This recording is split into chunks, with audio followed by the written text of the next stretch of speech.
Lessons from King David from the books 1st and 2nd Samuel in the Bible.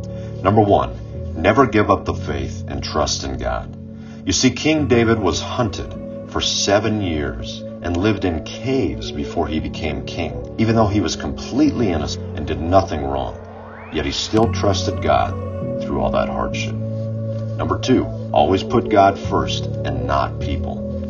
You can see, even in the book of Psalms, which David wrote the majority of the 73 Psalms in total, that David always kept God first in his heart and was not swayed by people's opinion. Number 3, always stay diligent or temptation will overcome you. Even David wasn't strong enough to stand the power of temptation. When he became lazy, didn't go into battle like he should have done, and he fell to sin and temptation with Bathsheba, and Satan's lies overtook his mind, causing him to do horrendous evil.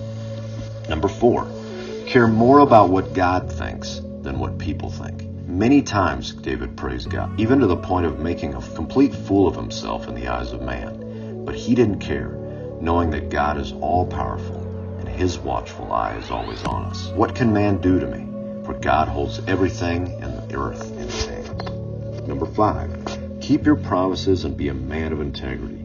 While most kings would have killed every remaining family member of the previous king, David didn't do that. He kept his promise to Jonathan, King Saul's son, by taking care of all of Saul's offspring. And he always stayed faithful to his promise to do that for Jonathan. Number 6, love justice and mercy. David always protected the innocent and showed them mercy. Meanwhile, he condemned those to just who did wrong and showed no remorse.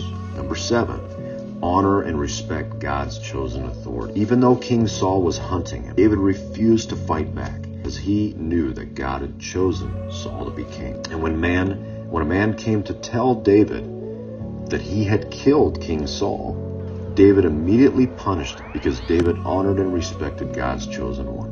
Regardless of how personally he was treated by the chosen Saul, he still honored and respected the office of the king.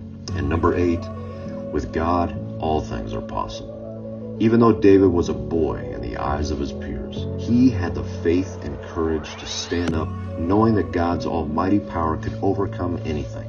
And with that faith and trust in the Lord's might, God was able to do mighty things through him, including slay a giant, even when the entire nation of Israel's sovereignty and freedom was on the line. If David lost that battle, the entire nation of Israel would have been enslaved. But David's faith in God never wavered in the heat of the battle, and he won easily through God's power.